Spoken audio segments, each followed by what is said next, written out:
Olá, amigos. Estamos aqui de volta nessa quarta-feira para nós conversarmos sobre esses assuntos que nós comentamos durante a semana, certo? Hoje nós vamos falar sobre aprendizagem, sobre distúrbios que prejudicam a memória, sobre drogas e seus efeitos no cérebro e como superar tudo isso. Essa é a base do nosso trabalho de hoje. E aproveitando para responder algumas perguntas que já chegaram e que durante todo o dia de hoje, tá? Então, o que nós temos agora para ver é o seguinte: aprendizagem. Então, uma das coisas super importantes que nós temos sobre a aprendizagem tem a ver justamente com a forma como se dá isso no nosso organismo, tá? No nosso cérebro, na nossa mente, etc. Bom, o que a gente tem aqui? Antes de mais nada, nós temos que lembrar que o córtex cerebral, ou seja, toda essa área, tá, do córtex cerebral, onde ficam arquivadas todas as nossas memórias definitivas, ou que eu chamo também de memória consolidada. Tá? Então, cada pedacinho do córtex cerebral é uma parte da nossa memória. Então, como é que ela é colocada aí? Bom, a forma dela ser colocada aí dentro é que vai de um processo bastante complexo que nós podemos simplificar, dizendo que durante o sono, em 4, 5, 6 vezes durante o sono, tudo que está na nossa memória de trabalho vai sendo levado para essa memória consolidada, constituindo a nossa memória definitiva e que é exatamente o que nós chamamos de aprendizado. Não quer dizer que quando nós colocamos as coisas na nossa memória, nós já saibamos trabalhar com elas. Não. Uma coisa é colocar as coisas na memória, outra coisa é conseguir processar essas coisas, associar essas coisas e transformar isso em conhecimento, em sabedoria, coisas assim. Então, o que nós temos que ver com bastante propriedade, bastante cuidado, é o que interfere nisso para que nós possamos, nós e nossos filhos, nossos alunos, podemos orientar todos eles, nós possamos fazer para que esse processo se dê com muita tranquilidade e que a nossa memória seja sempre muito boa o tempo todo. Né? Isso é básico. Né? Então, como nós vimos, o córtex cerebral, toda essa parte da extremidade externa da nossa cabeça, todo o nosso crânio, é onde fica a massa encefálica, que é justamente constituída de um monte de redes neurais, que são as redes que fazem o processamento de tudo aquilo que nós precisamos conhecer, guardar, memorizar, trabalhar com ela, associar, etc., para poder concluir coisas, elaborar nossos pensamentos, coisas assim. Então, esse é o detalhe.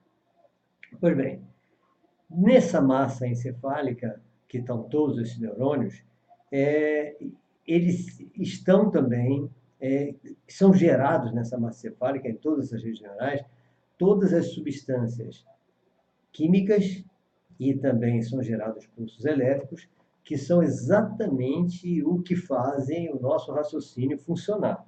Tá? Os pulsos elétricos são praticamente as informações que fazem tudo funcionar. As substâncias químicas são praticamente aquelas que vão, basicamente, ser responsáveis pelos nossos sentimentos, emoções, sensações, etc. Tá? Tudo é gerado dentro de cada um dos neurônios que constitui essa rede imensa de neurônios, são as redes neurais, que produzem o nosso raciocínio, nossa memória e tudo mais. Bom, constituindo todo o nosso corpo, a começar da cabeça, indo até as extremidades do nosso corpo, está todo o nosso sistema nervoso central. Por que nós estamos falando dele? Porque ele vai interferir também nessa memória e nessa aprendizagem. Tá? Esse sistema nervoso central é o que recebe, transmite as sensações, as percepções e tudo para o nosso cérebro, para nós podermos entender tudo que está acontecendo fora da gente, por meio da visão, da audição, do tato, do paladar, do olfato, aquela coisa toda. Tá? Esse sistema nervoso central, constituído de nervos, que são neurônios também, tá? Fazem essa transmissão dessas informações para o nosso cérebro e que vão levar essas informações para a nossa memória também, para a nossa memória. Bom, então nós falamos da córtex cerebral, falamos do sistema nervoso central, e quem é que controla tudo isso? Quem controla tudo isso, ou seja, o que vai para o córtex cerebral, de que forma essas sensações vão chegar e vão ser processadas, para onde elas vão, para onde elas vêm, como é que a gente associa uma coisa com a outra, quem controla tudo isso é bem o centro do nosso cérebro, o sistema límbico. Todas as pessoas que estudam biologia sabem disso, é o sistema límbico. Ele, então, é o controlador de tudo isso. E no sistema límbico tem também uma parte pequenininha, que eu vivo falando lá no meu colégio, em todos os colégios que eu oriento os alunos sobre aprendizagem, existe uma parte pequenininha chamada hipocampo, que é a nossa memória de trabalho.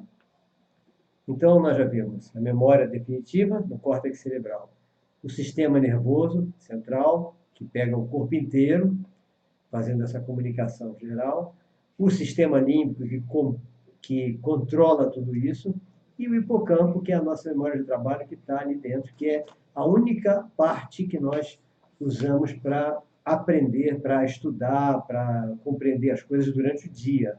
Tá? Então, esse é o hipocampo. Tá?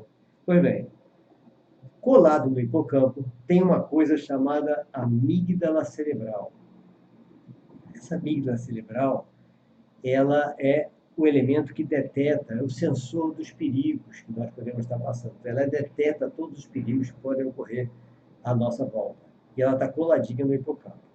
Essa amígdala cerebral, se ela detectar algum perigo, ela dispara o sistema nervoso na parte dele que a gente chama de sistema nervoso simpático, a parte operacional dele, que é para que a gente tome alguma providência para fugir de um perigo ou para enfrentar um perigo, coisas assim.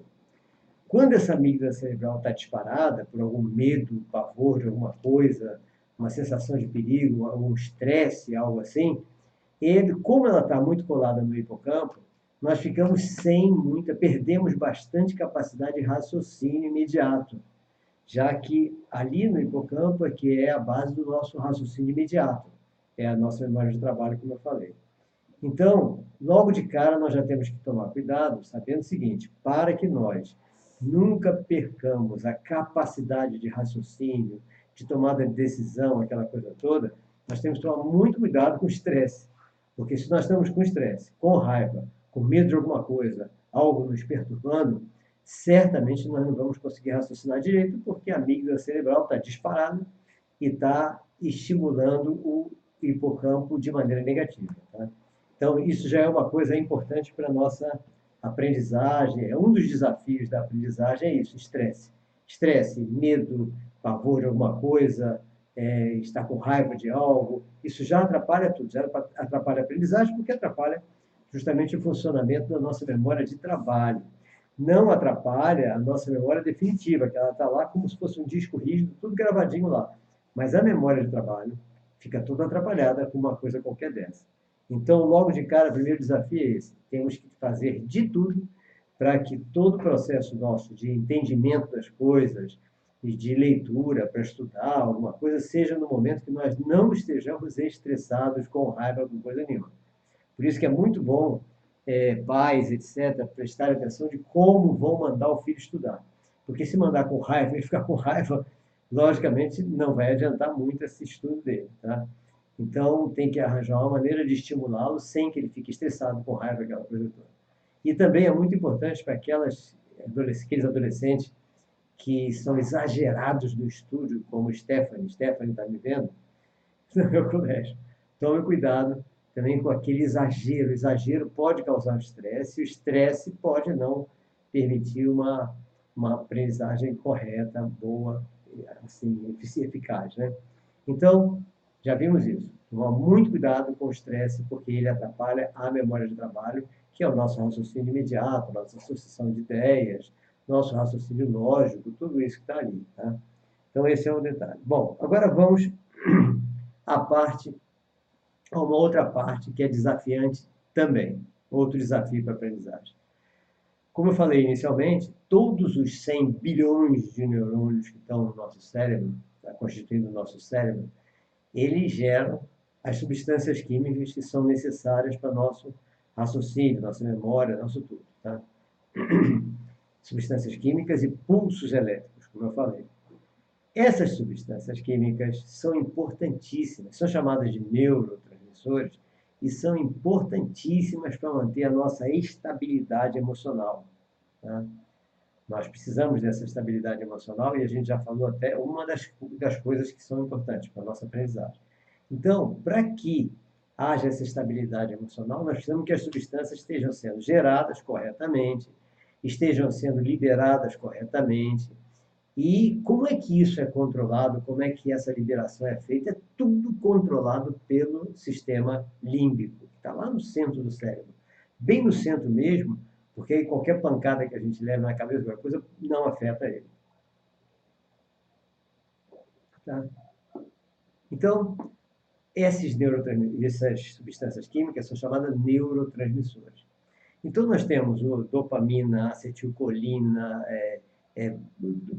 serotonina, um monte de neurotransmissor, cada um com uma determinada finalidade. Todos são gerados pelos neurônios e todos estão ali prontinhos para ser liberados. E a liberação deles é de forma harmoniosa, para que a gente se sinta sempre bem. Então, se ninguém mexer com isso, nós estaremos sempre nos sentindo muito bem, satisfeitos com a vida, satisfeitos com a gente mesmo, tá? Bem resolvido. Estaremos muito bem o dia inteiro. Quando nós não estamos bem, alguma coisa está errada justamente no equilíbrio desses neurotransmissores. Então, olhe só o que pode produzir uma tristeza, uma ansiedade, uma angústia, um mal-estar, um cansaço exagerado, uma coisa qualquer. Desequilíbrio dos neurotransmissores. Porque eles estão ali para fazer o papel dele de maneira correta, para que a gente esteja sempre muito bem. E se a gente provocar esse desequilíbrio, a gente vai estar mal. E o que pode provocar esse desequilíbrio e que vai fazer isso estar mal e a aprendizagem vai embora, tá?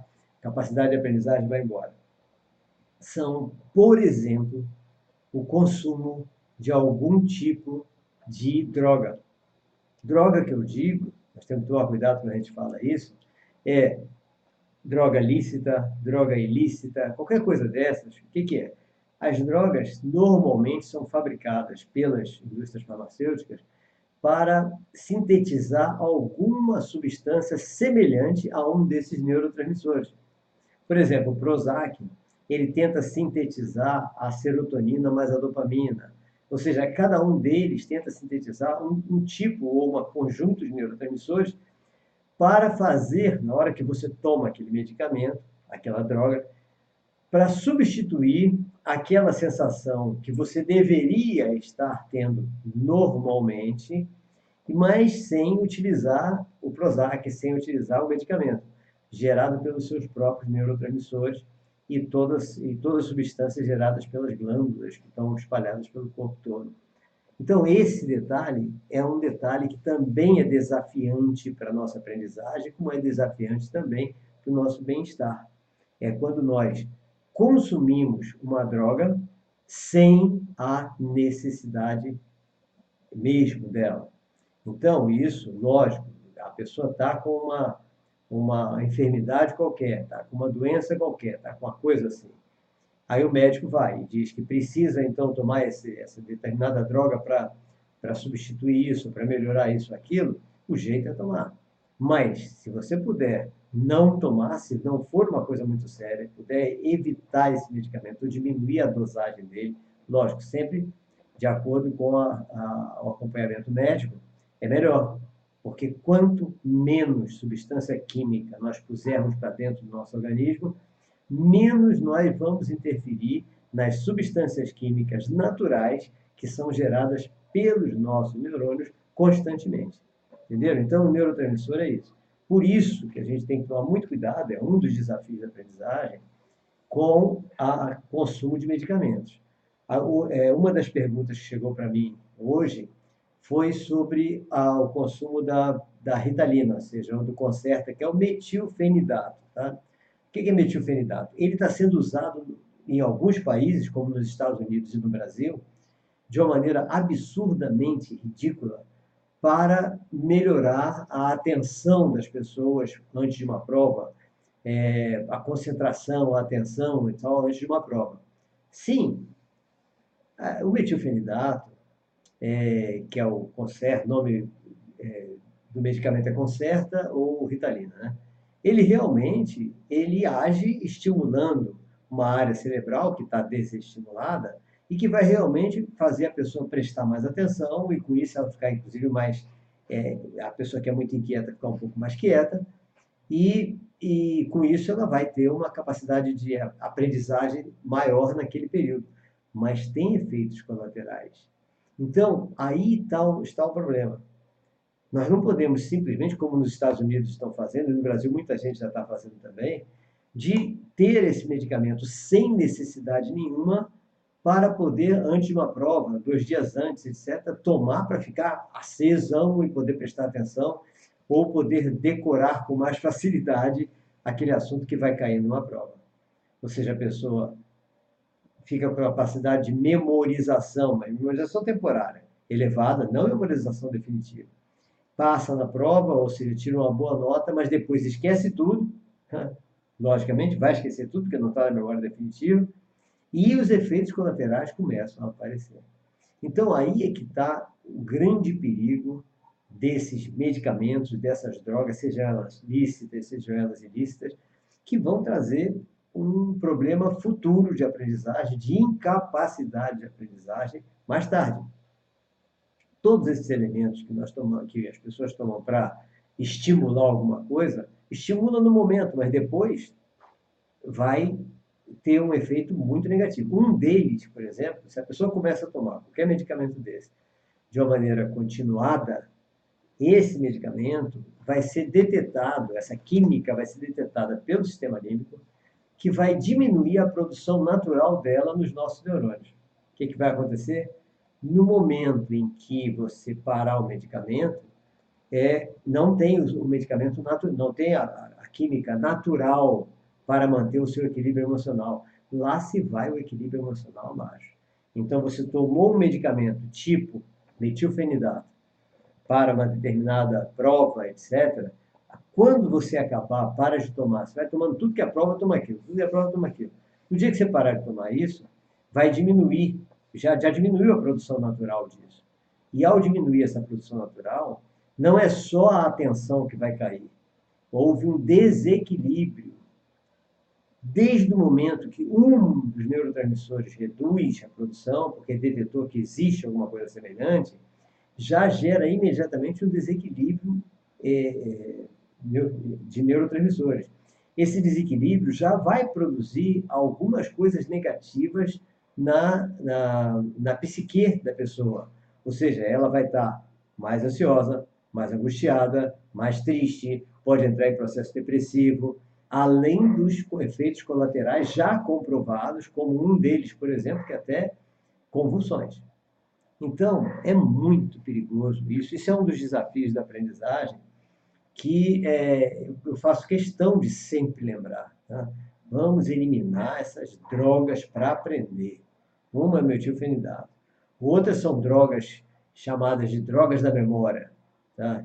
Com aqueles nomes todos. Eu não sei se existe tal de memorial, mas tem nomes assim, né? Memorial, não sei o quê. Ou seja, droga para memória. Para memória nós temos procedimento, metodologia e não química. Metodologia é uma coisa, é fantástico.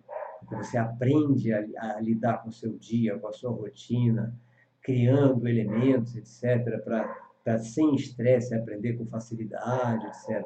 Mas consumir um medicamento para aprender é algo que eu considero bastante ridículo e muito perigoso. É perigoso mesmo. Tá? Bom, então, como nós vimos, os neurotransmissores, os hormônios e um monte de substâncias são geradas pelo nosso organismo para manter o equilíbrio do corpo e da mente. Então, todo equilíbrio de corpo, mente, espírito, etc., é feito exatamente por essas redes neurais que constituem o nosso cérebro. Bom, na realidade, esse equilíbrio é o equilíbrio eletroquímico, tá? Porque é o equilíbrio elétrico, dos impulsos elétricos que são gerados por cada neurotransmissor, e o equilíbrio químico, que são essas substâncias que são liberadas. Agora vamos ver o seguinte: esse equilíbrio eletroquímico não é só no nosso cérebro craniano, que eu quero dizer. Porque, na realidade, nós temos três cérebros. Tá? Para quem não sabe, muita gente até sabe do segundo cérebro, que é o cérebro no intestino. Bom, nós temos três cérebros, então é bom que a gente saiba que para a aprendizagem nós precisamos de todos os três funcionando muito bem. O primeiro cérebro é o craniano, que é o que faz todo esse processo de entender uma coisa durante o sono, transfere esse entendimento para o córtex cerebral e se transforma em aprendizagem, memória consolidada. Durante o dia, nós queremos fazer referência a uma coisa que está guardada na memória, a gente vai lá, busca aquilo, traz. Ou seja, o trabalho cerebral é fantástico, é espetacular, é um trabalho bacana, lindo de aprender esse trabalho cerebral. Mas quantos neurônios nós temos no nosso cérebro craniano? 100 bilhões, aproximadamente 86 bilhões de neurônios aqui. Ou seja, o número é bilhões, 100 bilhões. No cérebro do intestino, que chama-se o segundo cérebro, nós temos na casa dos milhões. Então, no cérebro craniano está na casa dos bilhões. No intestino está na casa dos milhões de neurônios. Então, vejam só o que isso quer dizer. Quer dizer que nós temos um segundo cérebro, que é o cérebro no intestino, que é o que faz o processamento de tudo aquilo que nós nos alimentamos. Vejam como é importante a alimentação para o nosso organismo. Por isso é que várias pessoas dizem, nós somos aquilo que nós comemos. Porque realmente o que nós comemos se transforma em nós, em nosso organismo. Então, e quem faz todo esse processamento, quem verifica o que está entrando, o que tem que fazer, que tipo de ácido tem que liberar, essa coisa toda, é o cérebro no intestino, que tem aproximadamente, é na casa dos milhões de neurônios. É neurônio que não acaba mais, no cérebro do intestino. E ele, então, analisa tudo, processa, etc., e está em constante ligação com o cérebro craniano. Então, o cérebro do intestino e o cérebro craniano trabalham em conjunto. Um manda informação para o outro. E ele tem a mesma função, a função de raciocinar com a comida. Nós não nos metemos nisso, quer dizer, nós, que eu digo, nós conscientemente não entramos nessa parte, né? Alguém disse que não está conseguindo ouvir. Irani, você está ouvindo aí? Não, né? Então, ele trabalha realmente em contato com a gente, tá? Alguém disse que não está ouvindo. Alguém está achando que está baixo demais ou alguma coisa assim? Eu vou aumentar um pouco aqui para ver o que está acontecendo. Tá? Bom, então vimos o cérebro craniano e vimos o cérebro do intestino. Tá? Temos o terceiro cérebro. Sim, o terceiro cérebro. Então vimos a casa dos bilhões, casa dos milhões e casa dos milhares. Aqui no coração, nós temos milhares de neurônios também, constituindo o terceiro cérebro. Obrigado, Austin. Tá bom, que alguém disse que não estava ouvindo, mas ótimo. Então, aqui é casa dos milhares. Nós temos, então, bilhões de neurônios, milhões de neurônios, bilhões e milhares de neurônios. Essa parte do coração, tá, eu não vou entrar em muitos detalhes agora, porque, inclusive, eu não posso entrar tanto em detalhe, porque é um estudo recente, que está sendo feito por diversos institutos de pesquisa. Nós, inclusive, estamos participando desse estudo, ligados ao Health Math Institute da Califórnia, nos Estados Unidos, que mostra o seguinte: algo diferente existe no terceiro cérebro e que tem a ver não só com a aprendizagem, mas com tudo na nossa vida e tudo do nosso cérebro craniano, ou do nosso corpo em geral, né? Nossa psique como um todo. Que é o seguinte: todos nós sabemos, quem estuda a parte de física, né? Assim, Washington, um dos institutos que mais está estudando sobre o cérebro cardíaco é o Health Math Institute na Califórnia. Eu não estou com os dados dele agora aqui, que eu nem ia falar isso, né? Mas depois Health Math Institute é um deles. Agora, tem instituto de pesquisa falando sobre o cérebro cardíaco, outros institutos também. Bom, mas então vejamos lá. Nós sabemos, quem estuda física, né, que quando um pulso elétrico, uma corrente elétrica está passando num fio qualquer, gera um campo magnético. Isso todos nós sabemos, quer dizer, todos nós que estudamos física, eletricidade. Pois bem, então, se os nossos neurônios são, os axônios são nada mais são do que fios, onde passa a eletricidade, logicamente, em volta dos nossos neurônios, gera-se um campo magnético. Né? O que está nos espantando, e que faz parte de uma pesquisa que nós estamos levando adiante ainda, é que foi constatado, e nós queremos agora constatar com mais seriedade e com outros equipamentos, é que o campo magnético gerado por esses milharezinhos de neurônios no coração são muito. O campo magnético é muito superior ao campo magnético gerado por esses bilhões de neurônios no nosso cérebro craniano. Isso pode ter um significado muito importante para nós. Nós já estamos imaginando que significado seja esse, mas não tem constatação científica ainda. Então, nós não podemos.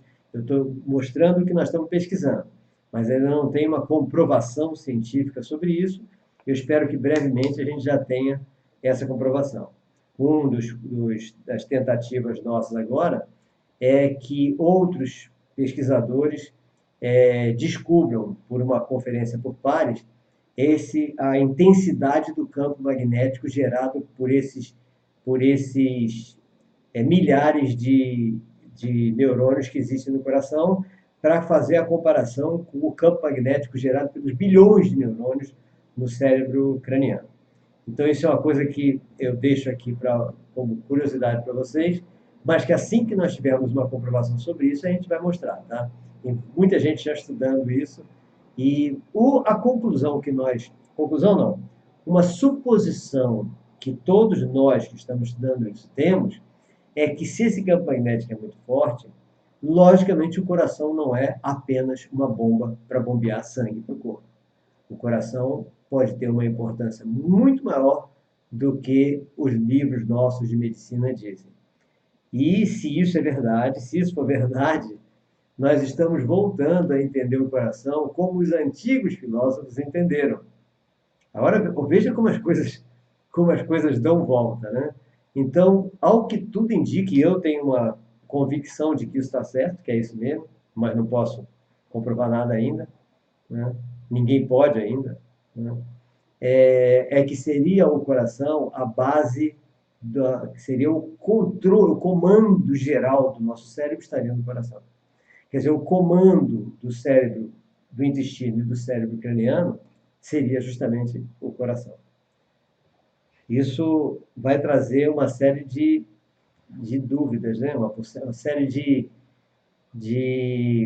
vai ser uma polêmica muito grande, por vários motivos. Um dos motivos dessa polêmica é que, imagina, pelo meu entendimento, e que coincide com o de alguns outros pesquisadores que estão trabalhando na mesma linha, o coração poderia vir a ser o nosso self, tá? Ou seja, o nosso eu verdadeiro. Sim, Washington. Não é universidade, não. É HearthMath Institute. Tá? Não é dos três cérebros, tá? Eles estão estudando só o cérebro cardíaco. Tá? Eles pediram para que eu fizesse também uma pesquisa aqui. Eu já estou tentando ver se eu consigo no Hospital São Rafael, que é o que tem os melhores equipamentos para isso, né? Mas eu não consegui absolutamente tempo sequer de ir ao Hospital São Rafael conversar sobre isso. Mas é uma ideia, né? Porque o nosso instituto, infelizmente, o IUP não tem equipamento nenhum. Ou seja, nós somos um instituto ainda incipiente em relação a equipamentos de pesquisa, né? Mas um dia isso muda. Então, por enquanto, a gente tem que fazer pesquisa nos institutos outros, na Academia de Ciências de Nova York, nas academias de ciência que deixam portas abertas ao nosso trabalho, né? Mas espero brevemente a gente poder fazer isso aqui mesmo em Salvador. Ou num outro local que a gente possa montar o nosso instituto com os equipamentos que a gente precisa, né? Mas, por enquanto, a gente tem que fazer isso mesmo. Mas então é isso, ou seja, será que isso é verdade? Vamos ver. Se por acaso isso é verdade, tá? Se o coração é o nosso self, é a nossa realidade, tá? Então estaria explicado, olha só, tá? Estaria explicado uma coisa que ocorre com os transplantes cardíacos. Lembram que até saiu uma reportagem na BBC algum tempo atrás que falava sobre. Ah, ótimo, ótimo, vamos pensar nisso sim. Que saiu algum tempo atrás uma reportagem na BBC comentando sobre casos de transplante de coração em que algumas pessoas mudaram totalmente de personalidade após receber o coração do doador. Isso deu uma polêmica grande, etc. Pois é, mas só tem um detalhe. Essa polêmica grande vai acabar mostrando que o coração realmente pode, né, ser o detentor da nossa personalidade, ou seja, dos nossos desejos, das nossas emoções, etc. A memória está aqui no crânio, no cérebro craniano, mas a nossa personalidade pode realmente estar no coração. Então, se a gente recebe um coração de uma outra pessoa, vem a personalidade dessa outra pessoa, embora a memória seja nossa. Então, nós continuamos sabendo quem nós somos, com quem a gente está casado, o que a gente faz, qual é o nosso trabalho, etc. Mas nossas vontades, nossos desejos mudam porque vão ser iguais aos do outro. E quem não assistiu, eu recomendo que assista esse documentário da BBC que fala sobre essas coisas do transplante de coração, tá? Polêmico, tá? Polêmico, mas é bastante interessante nós sabermos disso. É uma coisa que mexe com a gente, né? E eu gostaria muito até que alguém pudesse. Vamos ver se. É ótimo, vamos ver isso. Eu acho que não é uma boa ideia. A gente tentar ver na UFBA também. O meu problema também é porque eu não paro aqui, né? Então, esse é o maior problema meu. Eu não consigo parar aqui. Agora, por exemplo, eu sei que eu vou parar só entre Natal e Ano Novo, né, aqui em Salvador. Mas tudo bem, sempre haverá um tempo para a gente fazer alguma coisa no sentido disso, né? Então, vejam só, com isso nós vemos três cérebros. Então, tem três cérebros interferindo na nossa mente, na nossa memória, na nossa aprendizagem. Gente, é um monte de coisa, mas é tudo interligado. Ou seja, e essa do coração leva a gente a pensar como os filósofos mesmo. Ou seja, será que o coração é realmente a emoção e a emoção é realmente o que nos comanda? Eu acredito que sim, inclusive eu tenho que acreditar, porque eu vou dar aula disso na semana que vem, quando eu voltar do Rio Grande do Sul. Que eu vou para o Rio Grande do Sul agora, né, na semana que vem, na outra semana, aliás. E na volta eu vou para Itabuna dar aula de quê? Medicina psicossomática, que tem tudo a ver com o que eu estou falando. Ou seja, que é o quê? Será que as nossas emoções interferem no nosso organismo como um todo? Eu não tenho dúvida. Inclusive, eu não posso ter, porque eu vou dar aula disso. Então, tá lá, o módulo que eu estou preparando para dar essa. Que eu já dei essa aula várias vezes, mas agora estou fazendo um módulo já mais atualizado, né? Mostra exatamente a interferência das emoções que eu estou apontando para o coração, porque a gente acha que emoção é o coração, né? Da geração de doenças que não existem ou até na geração de doenças que acabam se transformando em reais. Começa como doença psicossomática e acaba se transformando em doenças reais. Então, isso é uma coisa real também. Então, vejam só o que está tudo interligado, né? Cérebro cardíaco, que tem os neurônios, tem lá apenas essa campo magnética que nós temos que comprovar. Cérebro no intestino e cérebro craniano. Milhares de neurônios, milhões de neurônios, bilhões de neurônios. Bom para quem está estudando biologia começar a pesquisar. Se bem que no livro de medicina não tem nada disso, né, ainda. Quer dizer, tem o número de neurônios, etc. Deve ter os mais modernos, mais novos, né? Mas se bem que a gente não pode ficar. É como eu recomendo sempre a meus ex-alunos que estão fazendo medicina, tá? Não fiquem apenas nos livros, nos tratados e nos compêndios de psiquiatria, neurologia, neurociência, nos livros de medicina, não. Vamos pesquisar o que está sendo descoberto agora. Hoje em dia é fácil.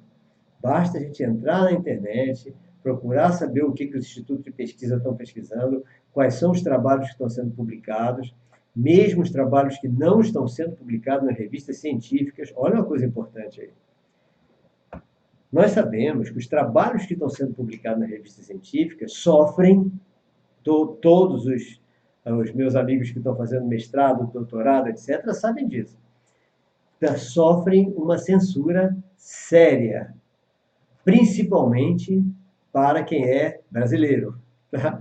Então, é super difícil, demorado, consegue. O Eric, meu filho, que está fazendo doutorado em física no Rio de Janeiro, no Centro Brasileiro de Pesquisas Físicas, até está conseguindo algumas coisas. Mas é difícil você conseguir uma publicação numa revista científica internacional, já que quando eles olham que o pesquisador é brasileiro, eles afastam, certo?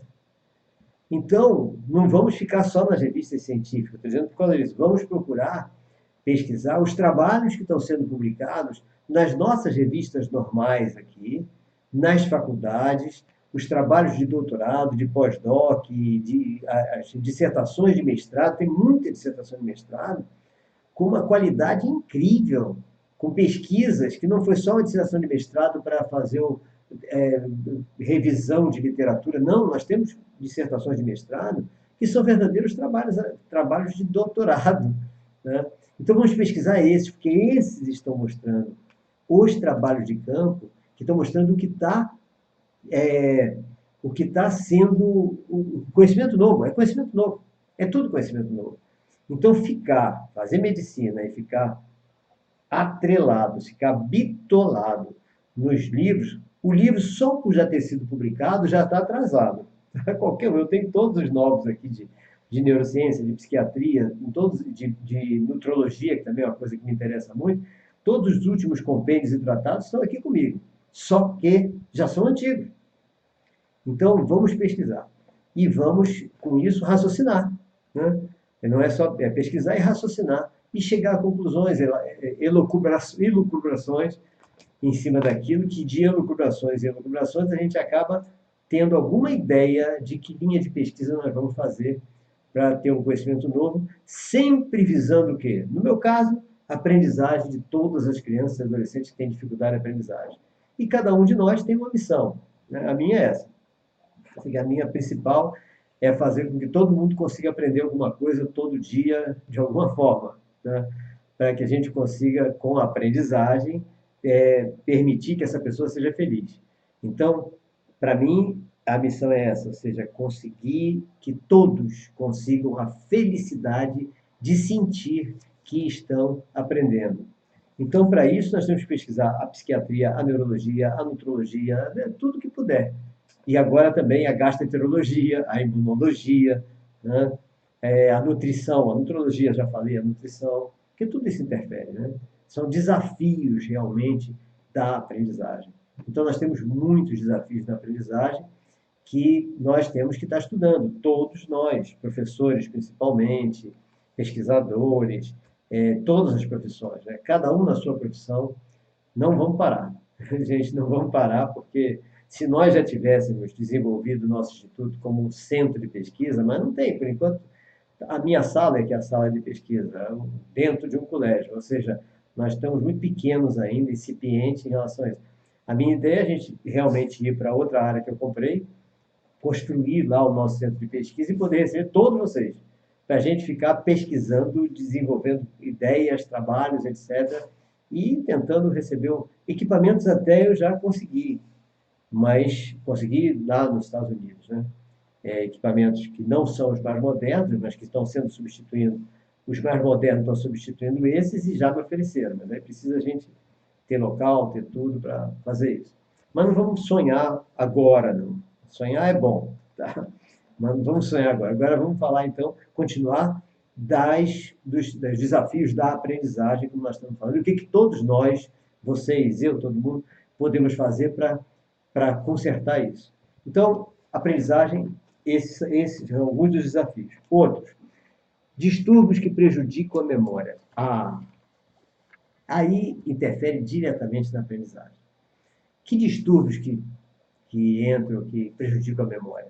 Gente, todo tipo de distúrbio que ocorre no nosso organismo Lógico que ele vai afetar todo o funcionamento cerebral como um todo.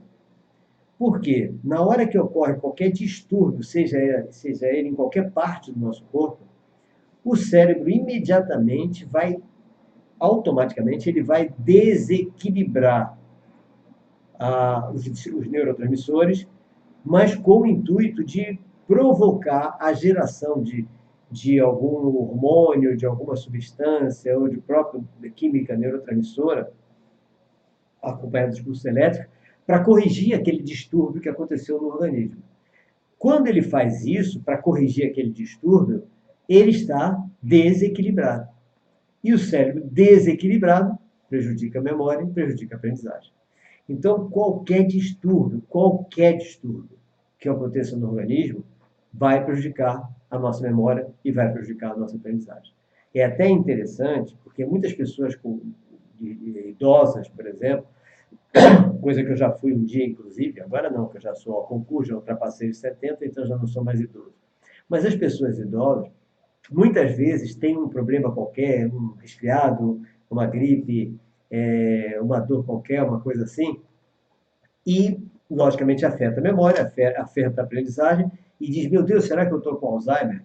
Olha, pode até estar, mas é natural a perda de memória quando você está com qualquer tipo de distúrbio. Então, vamos consertar o distúrbio primeiro e depois ver se a memória perdeu mesmo ou se era apenas temporariamente.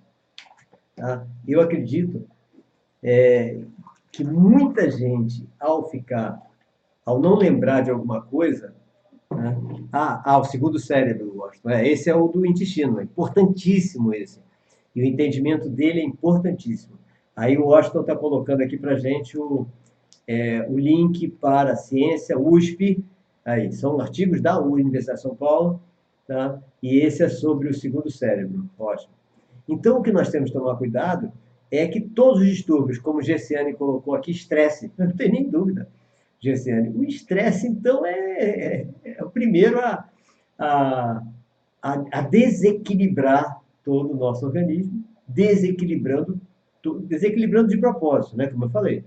Esse desequilíbrio não é um erro, esse desequilíbrio é um acerto cerebral para corrigir o estresse, para corrigir, para gerar anticorpos, para nos proteger de um corpo estranho que entrou no organismo, ou um vírus, ou uma coisa qualquer, uma bactéria. Então, o que nós temos é que corrigir esse processo, esse problema, esperar ele corrigir, para que o nosso cérebro recomponha ou refaça a harmonia, ou seja, o equilíbrio do nosso organismo, e aí nós vamos ver que a memória vai voltar. Tá? A memória só não vai voltar e a aprendizagem vai começar a ficar prejudicial se por acaso nós estivermos dormindo mal, tá? Nós estivermos nos alimentando mal, nós estivermos fazendo tudo isso. Ou seja, esse é o problema. Então nós temos que tomar cuidado para corrigir tudo isso e tomar bastante cuidado com a nossa rotina. A nossa rotina é a melhor, organizar a nossa rotina é a melhor maneira de nós realmente mantermos a nossa mente e o nosso corpo, soma e psique, ou seja, cérebro, corpo e cérebro, corpo e mente, já estou me confundindo tudo, corpo e mente, bem equilibrado para que tudo funcione corretamente. Tá? Então, muito importante isso. O outro ponto que eu coloquei, drogas e seus efeitos no cérebro. Não tem nem dúvida. Tá? Já falei no início, qualquer química é assim. Gessiane, como melhorar a concentração? Vamos falar agora, justamente. Tá? Qualquer química interfere no cérebro. Então, qualquer química, seja ela lícita ou ilícita, vai interferir, como eu falei, ou seja, vai desequilibrar todo o nosso organismo. E esse desequilíbrio do nosso organismo é prejudicial à memória, à inteligência, à concentração, à aprendizagem, a tudo isso, certo? Como é que a gente vai superar tudo isso? Sim, agora vamos ver como superar tudo isso. Inclusive, que vai ser, por exemplo, melhorar a concentração. Bom, antes de mais nada, para nós nos concentrarmos, para nós termos memória, para nós podermos raciocinar corretamente, para nós associarmos as ideias corretamente, para nós termos um raciocínio lógico, seja ele qual for, nós precisamos estar, como eu falei, desde o início, com tudo equilibrado. Então, o melhor meio de fazer isso é nós reorganizarmos a nossa vida para que não haja desequilíbrio. Então, veja, o desequilíbrio é que faz a gente perder concentração, esquecer de coisas, não conseguir lembrar de alguma coisa ou outra. Tá? Então, nós temos que, antes de mais nada, estar equilibrado. O equilíbrio faz com que nós tenhamos dopamina suficiente para ter disposição para prestar atenção numa coisa, serotonina suficiente para nós estarmos satisfeitos, alegres, felizes, para poder sentir prazer naquilo que nós temos obrigação de fazer, ou seja, acetilcolina, os neurotransmissores gerados corretamente, equilibradamente, para que nós estejamos corpo e mente funcionando maravilhosamente bem. Tá? Então, super importante esse equilíbrio. Então, esse equilíbrio precisa que o nosso dia seja bem planejado.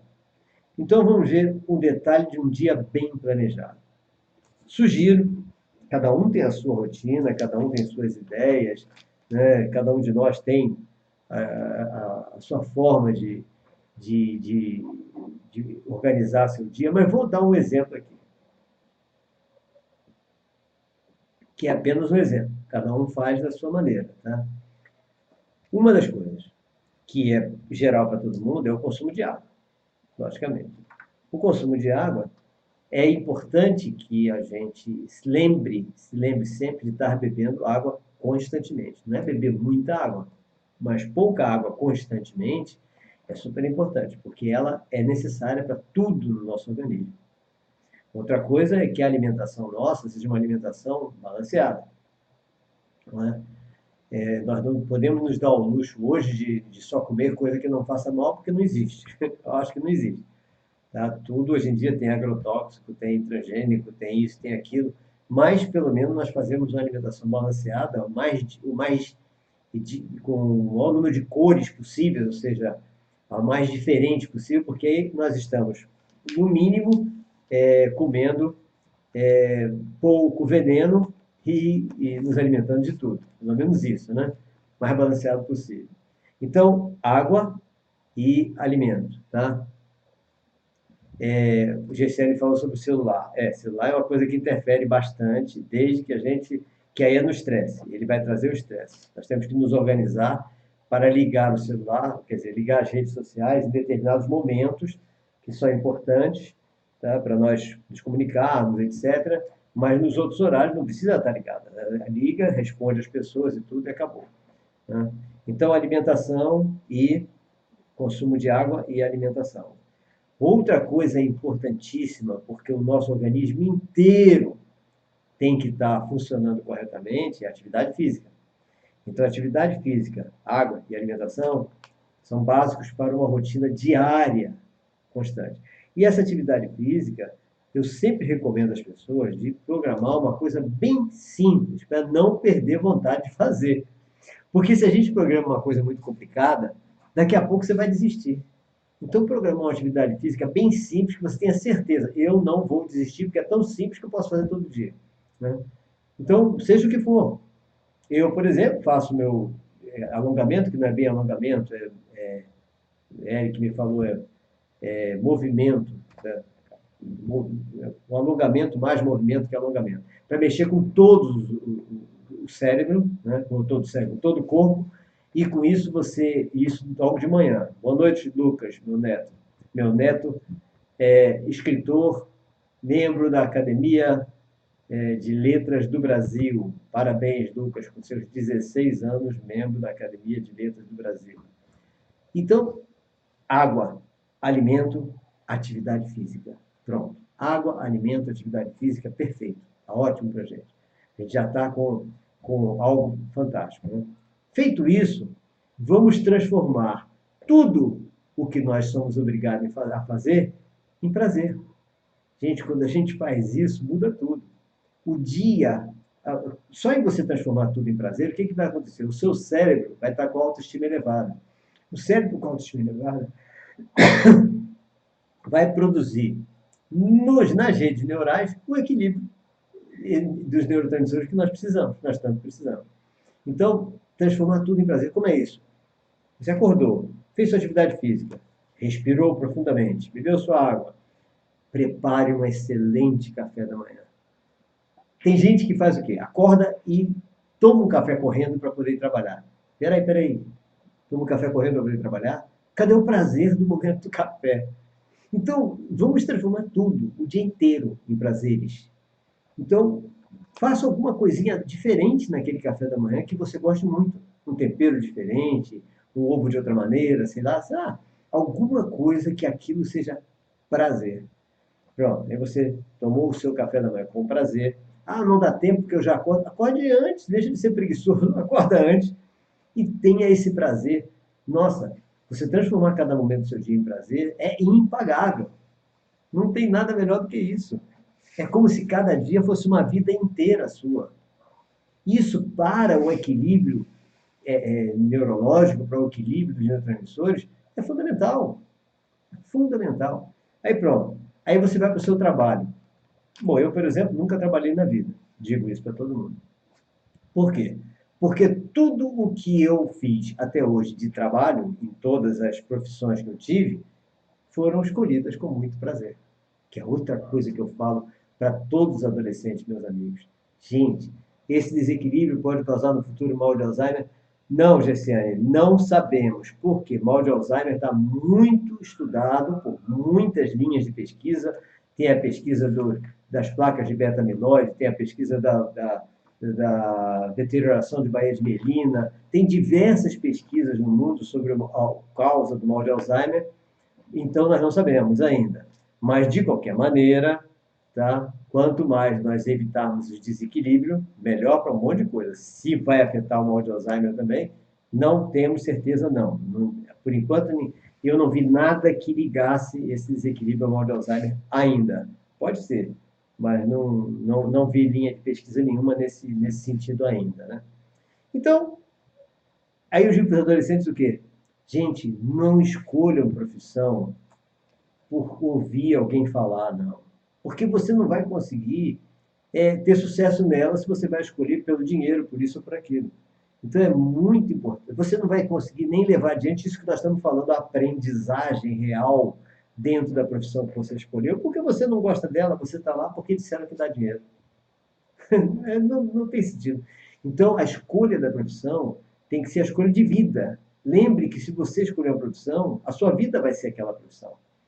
E se você escolher uma profissão que você não gosta só porque dá dinheiro, a sua vida vai ser escravo do dinheiro. Gente, escravo do dinheiro? Por mais que o dinheiro seja importante para a gente, ser escravo dele é loucura, porque você vai acordar para se sacrificar, para ganhar dinheiro para comprar um carro novo, para fazer isso, para fazer aquilo. Tá doido. Coisa de maluco. Sim, o excesso de agrotóxicos no alimento é um problema. Mas o que a gente vai fazer? Repare só, é outra coisa. Bom, então vamos ver isso para não confundir. Então, esse é o detalhe, os detalhes que nós estamos falando. Então, transformar tudo em prazer. Então, escolha a sua profissão, aquilo que você gosta mesmo. Tem um vídeo meu, entrando no nosso canal do YouTube, tem um vídeo chamado O Mito da Caverna.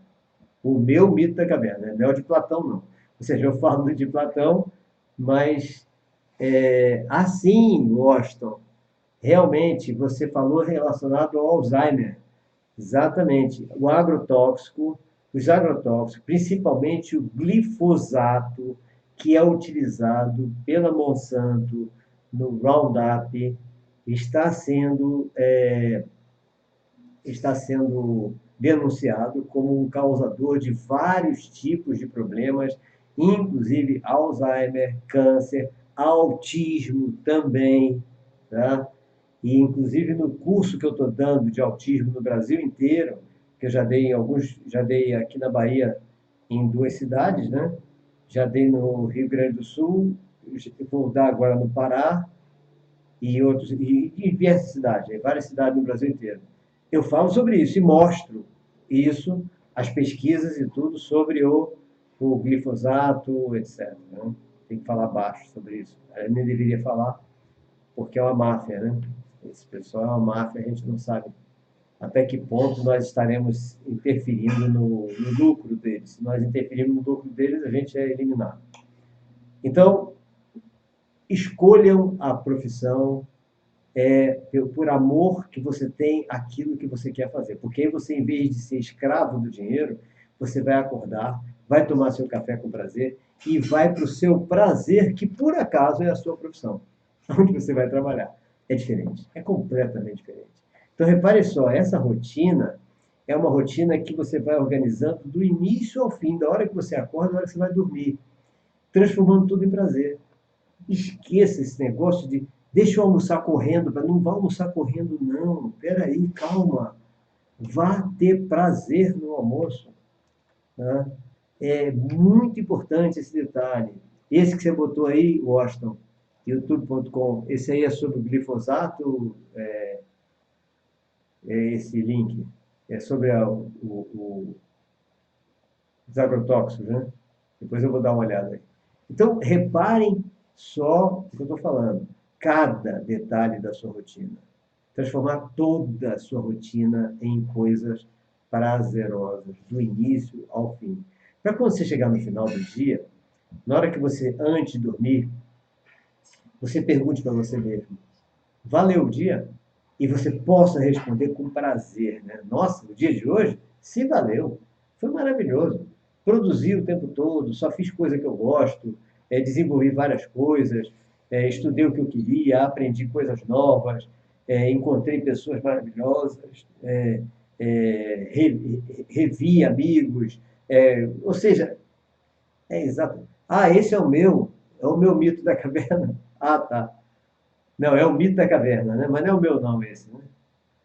Mas o mito da caverna está no meu canal do YouTube. Não sei se é esse. Não, acho que não é esse não, né?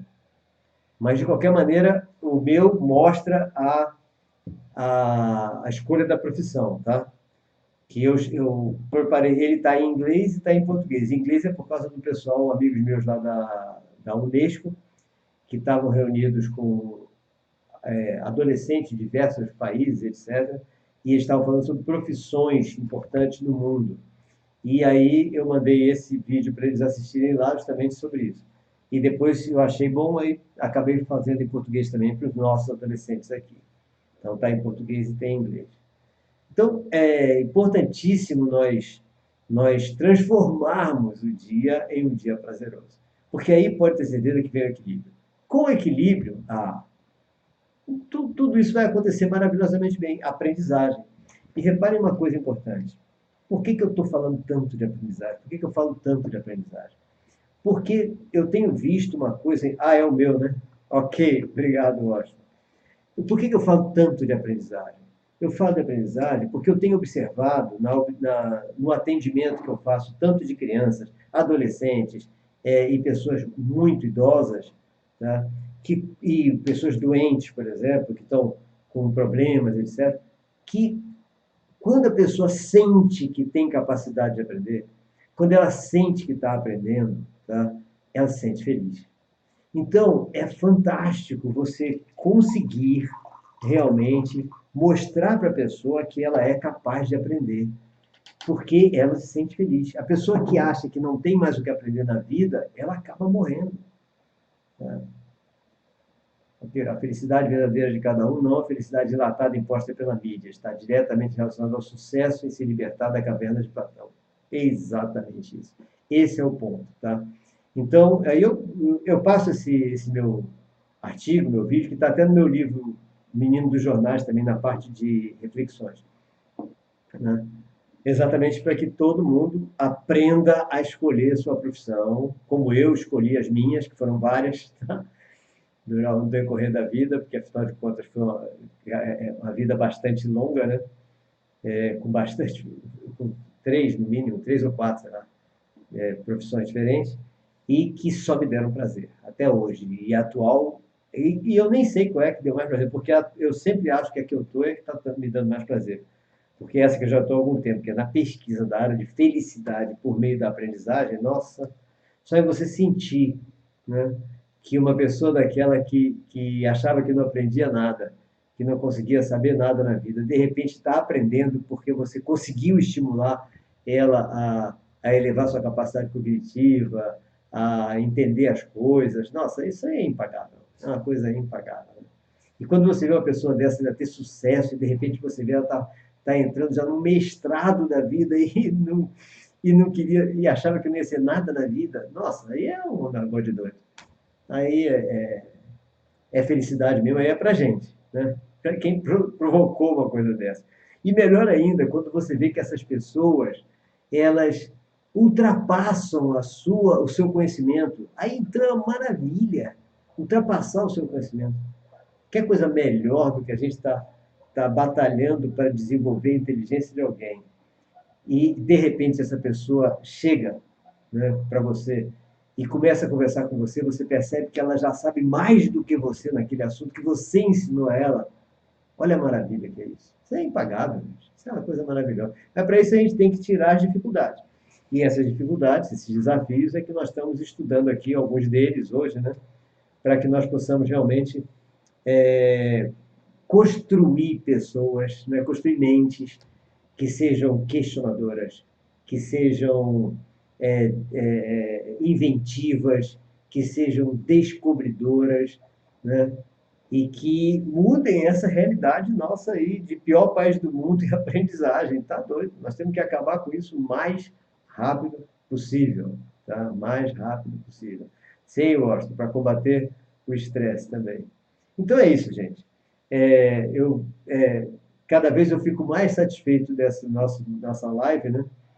Porque e agora o Washington está colaborando com um monte de coisa. Obrigado, Washington, pela sua colaboração, que, que sempre está fantástica, né? E todo mundo várias pessoas estão entrando em contato comigo, dizendo que estão entrando todos os links que você está colocando aí e que realmente é uma participação muito bacana, maravilhosa, tá? Então, gente, no dia 10, eu estarei em Juazeiro, na Bahia. Dia 10 de agosto agora.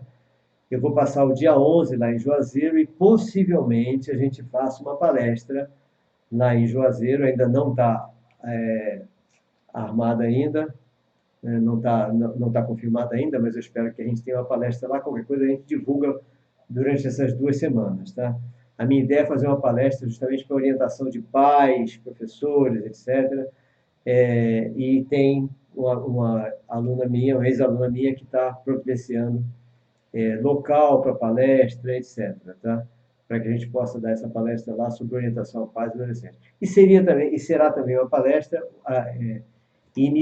para mostrar os cursos que nós pretendemos dar também em Juazeiro, que é o curso sobre o autismo, o curso sobre deficiência intelectual, o curso sobre metodologias inclusivas, tá? E no ano que vem a gente entra com os cursos sobre neurodesenvolvimento infantil, que é muito importante para nós entendermos como se processa a construção da massa encefálica das crianças, para a gente não interferir negativamente, para a gente deixar essa massa encefálica se desenvolver corretamente, com todo o seu desenvolvimento normal. Então é importante isso. Nesse curso de neurodesenvolvimento infantil, é o desenvolvimento, na realidade, neurofisiológico, e que mostra, por incrível que pareça, que Valon, Eric Erikson, Piaget, o próprio Freud, todos eles, quando eles desenvolveram todas aquelas ideias sobre cada fase da criança, sensório motora, etc., coisa assim, tinha sentido. Cada fase dessa é responsável pela espessura da massa encefálica, do desenvolvimento da espessura da massa encefálica no momento certo. Tá? Até o amigo imaginário, tá? Nós percebemos a necessidade dele no desenvolvimento da massa encefálica no momento que o amigo imaginário aparece. Até isso é interessante. Mas esse é o curso do ano que vem, tá? Que é o desenvolvimento neurofisiológico da criança, que é muito importante para nós, professores, pais, etc., para a gente não atrapalhar, certo? Ok? Ok, Washington. Colaborar é seu mesmo que nos serve. Ok? Om Shanti para você também e para todos nós. Então, gente, muito obrigado pela participação de todos vocês essa noite. Tá? E estaremos juntos, espero que estejamos juntos não na próxima quarta-feira, 9 da noite. Aí eu divulgo qual é o nosso tema principal, mas mandem suas perguntas, seus questionamentos, para que a gente possa falar sobre isso. Aí, em seguida, no dia 10, no dia 10, sexta-feira, eu vou para Juazeiro, dia 11 estarei lá em Juazeiro. Aí eu divulgo onde é a palestra, tema, etc., para nós nos encontrar. Quem tiver na proximidade, Juazeiro ou Petrolina, nós podemos nos encontrar lá. Também pessoal de Uauá, podendo ir lá nesse sábado, numa palestra lá em Juazeiro, ok? Forte abraço para todos vocês. Até a próxima quarta-feira. Muito obrigado por participarem.